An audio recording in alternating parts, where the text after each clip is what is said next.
before the elections, there seemed to be an internal crisis. I mean, the party expelled Jerry Gunner and even suspended Donald Duke, which were the two people who were jostling to be the flag bearers of the party. The question is, does that expulsion still stand with Jerry Gunner and the suspension for Donald Duke? And what has the party been able to settle its internal crisis, but or are you still in that process as we speak? Well, let me thank you very much for asking those very important questions. First, I'm happy to tell the whole world, to tell Nigerians, that the Supreme Court have ended our litigation issue today. Very happy. We are very happy as SDP. The Supreme Court have dismissed the appeal by Professor Jerry Gunner as baseless, have no issues at all, waste of the court time. He ought not to have appealed against the case from the Court of Appeal judgment. That vindicates our position. That vindicates the power of a convention to decide who will be the candidate of the party. We have said this clearly and in clear terms, that anything short of that means you are compromising the independence of political parties and the power of convention. So that has been clarified today by the Supreme Court, and we are grateful for the judicial intervention to clear the cost for all of us. So Donald Duke still remains as a candidate of the party, going by a convention that produces him. And then the question you asked, whether Jerry Gunner is still expelled. Yes, he's still expelled by the party. Again, Donald Duke still suspended by the party, you know, but the litigation issue that have arrested the growth of the party make it impossible for the party to campaign anywhere. Even in the local government, we have not flagged off the presidential campaign. We were completely stranded. We are completely held to ransom by elements that are being used by PDP to create faction in SDP. I see. Of course, all these things were being sponsored by PDP to create faction in SDP. Do you have proof of that? No, of course. What do we have a proof? When we started to build the COP, the CUPP, the whole aim was to build an alliance that will work together up to the presidential level. Along the line, there were treacherous attitudes by the PDP to which SDP pulled out of the COP. And don't forget that we started the COP. Coalition of yes, United Political Parties. It was a product of SDP and PDP.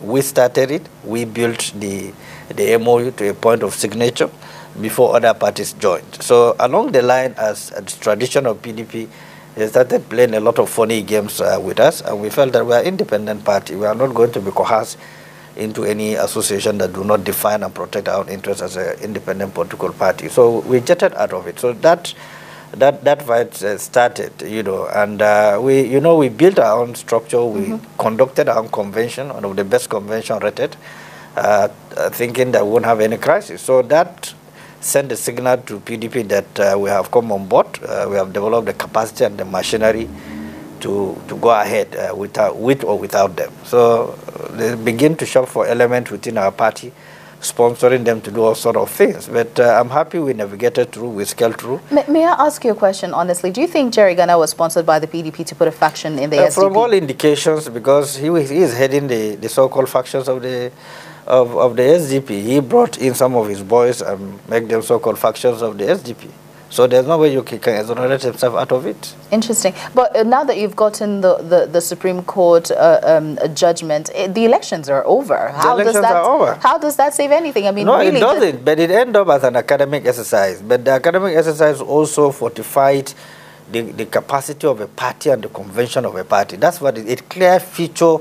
Unnecessary interference and undue subjugation of a party after a convention. That's what it does. But did you really think you were going to go far in that elections had all this not happened? Did you think Donald Duke, let's assume that Jerry Gunner didn't do all of this as you have accused him of, do you think Donald Duke had stood a chance of actually beating Buhari in the elections? Well, we are not, honestly, we are not definitive that it's going to beat Buhari, but we are definitive about the impact we are going to create. Because if we know the percentage of SDP when we join it, you will understand where I'm coming from. If you know, you've been around the convention that we have conducted, you have seen the mammoth crowd from beginning to the end. It ran up to the late morning hours.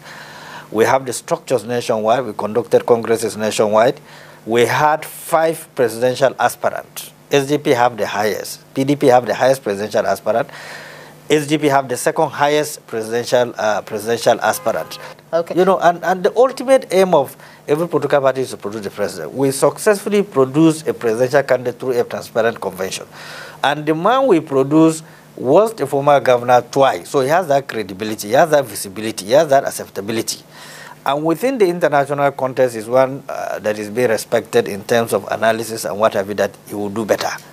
You know, so when you said whether we are really sure we are going to beat President Muhammadu Buhari, no, I'm not telling you that we are really sure, but what I'm telling you is that we would have competed in an environment that will create a sense of balance. I see. Okay, but moving forward, I mean, Atiku Abubakar and so many other parties, at least 3 other parties, have gone to the Election Petitions Tribunal really to challenge the outcome of the presidential elections. As a matter of fact, PDP's Atiku Abubakar says that they have evidence that the election was rigged and that he had won. At some point, there is this website that even claims to have snapshots from the service of INEC proving that the PDP actually won the presidential elections. What are your thoughts on that? And going forward to the petitions tribunal, how do you think Atiku Abubakar and all the other people who are challenging this result will fare?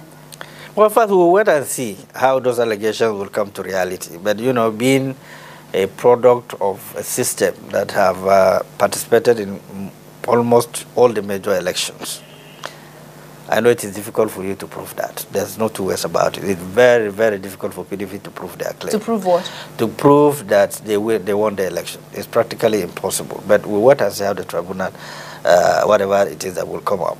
The facts are very clear. President Buhari has a domineering effect in northern Nigeria. And he knows clearly that they can't beat him when it comes to that. The statistics are very clear. Are very, very clear. So why they generated those statistics to beat President Buhari is what is amazing to me. If you go down to the grassroots, his level of acceptability is unbeatable. His profile still remains very critical. So former Vice President Atiku Abubakar, his level of acceptability in the north is not as good as President Muhammadu Buhari. In fact, it has gone to the lowest before launching himself back. And you know, PDP still have a massive image problem that they have not purged themselves out of it. They have not exhibited a sense of remorsefulness over the 16 years leadership, failures and deceits, profiteering and racketeering of the system. And for them to recover from that, they ought to have developed a system and a machinery and a working alliance that will give them that advantage. But Vice President Atiku coming into the realm of the contest of the presidential election defined a lot of issues and the controversies surrounding his personality as well. So there is no way, from all that we know and from what that has happened, it is almost practically impossible for him to think of winning the election.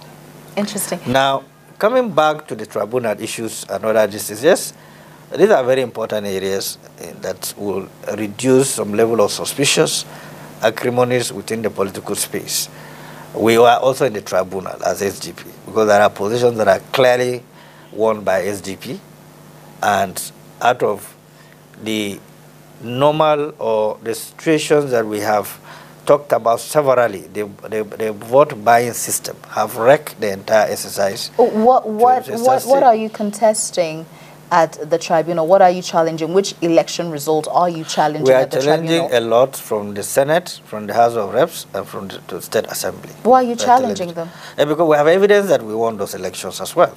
And so the petitions are also in the tribunals. Well, here's my question. You have evidence that you won elections at other levels, like the Senate and all of that, but which you believe you can prove at the petitions tribunal. Yes, we did, and we made our submissions to the tribunals. If you have those evidences you can prove, why do you think Atiku Abubakar cannot prove that he won? No, those are different areas. These are senatorial constituencies. It's easier to prove that? It's very easy because it's a limited exercise. Is that an forensic investigation is a massive thing. It's very massive. It takes someone who is not in the system to believe it is an easy thing to do. I see. So our own is a restricted areas. The votes are also restricted. So it's easy for you to handle that. Constitutional areas. Yes, constitutional constituency areas. Yes. It's easy for you to handle that with facts available to you. And those facts, you table it before the tribunal so that they will go through it and find out whether what we are saying is right or wrong. So that's the essence of the tribunal. You know, to make a substantial difference between various submissions, who is right and who is wrong. Interesting. At some point shortly before the elections, your faction of the SDP seemed to have aligned with President Muhammadu Buhari. First, there's no faction in the SDP. Okay, well, the SDP, your SDP, seem to have aligned with President Muhammadu Buhari. Now, the elections have come and gone. Are you expecting appointments? Are you expecting any sort of compensation, if I should use the word, for your support of the president? A lot of people are jostling for appointments at the moment. So are you expecting the SDP members to get SDP any? is not part of it. First, we did not go into that alliance simply because we are expecting anything from the president. No. We did not went into any agreement with the president or the APC as a party. What we did was that because of our peculiar situation, because of the litigations, our inability to flag off our presidential campaign, made it compulsory for us to look inward and review our situation critically and swallow the bitter pill that we cannot fly because we couldn't launch our presidential bid even at the local government level. So a rational party should look inward, because what we are doing is not just for yourself, it's for the nation. Did you need to endorse anybody at all? No, we need to, because we have millions of followers who need to be guided on what to do. I see. We have millions of followers nationwide. Don't forget, we have every structure in every state or federation. So we have people who believe in us, and we need to guide them on what to do, because we are stranded. We cannot launch a presidential bid. So as Democrats, we need to guide our followers on what to do. And we guided them well. We told them that, look, given the two presidential candidates of APC and then the PDP, and giving our own assessment, and we felt that it is more appropriate, more nationalistic, and in terms of dealing with the national interests, we believe President Muhammadu Buhari is much, much better to be supported than former Vice President Atiku Abubakar. And we took that decision, and our decision was unanimous. It was covered live. So we didn't do anything funny. It's in strategic national interest. So we did not do it simply because we are looking for appointment with the government of APC. We have never asked them for any favor. But if they do bring them, if they do ask maybe you or any member of the SDP to come help this administration or give you any appointment, what would you say? Alliance is normal. In 1999, we had alliance with AD. And that is why Led Bola Ige was the Minister of Attorney General of the Federation. So PDP too is a product of alliance, the COP alliance and what have you. So SDP has alliance with the president magnanimously. You know, out of our own gesture, we decided to support the president. So if the president wants to extend his hands of friendship, he's welcome. We'll work together. It's a service to the nation. It's not just a service to any individual. It's about working for your country, adding your own critical importance to the national development and in the national debate. That's what it is. I see. I know that Donald Duke has been expelled from the party. No, we have not expelled him. We suspended him. Yes, thanks for the correction. That he has been suspended from the party. When are you going to lift that suspension? Well, he have applied for consideration. The NWC will look at issues he have raised and will communicate to him at the appropriate time. He has reaching to us, seeking for the review of his suspension. Like I said, the decision-making organ of the party will look at the issues, will discuss them, and we'll get back to him at the appropriate time. May I ask why you suspended him anyways? Because, I mean, it didn't seem like he did something wrong at the time, but why was he suspended? He is a product of the party. The party is an institution. Once a party took a decision, he doesn't have any moral right to go against the decision of the party. We took a decision, and which he was aware that the party have decided to support President Muhammadu Buhari. He ought to have key into the party decision. It is not something that is palatable to the party. It's a bitter pill that we have to swallow. And we told him, and he knew, and he admitted himself. There's nothing he can do about it. It wasn't also his fault. But because we are in a situation that we cannot help him, we can't help ourselves due to litigations. There's nothing we can do. And the party must move on. The party must act. That is why we are a political party. That at all times you must take decisions. Those decisions might not please each and every person. So going against the decision of the party felt insulted, and the party have to apply a disciplinary measure. We are here because if anybody erred, we must discipline him. And whatever decision party have taken, you have to comply with it. Interesting. I want to say a big thank you to you, Shehu Gaban, for taking our time to talk to Roots TV on all that has happened in the elections. Thank you so much. And of course, you've been watching What Next right here on Roots TV Nigeria. My name is Gloria Oje Modi. Subscribe to our YouTube page for more.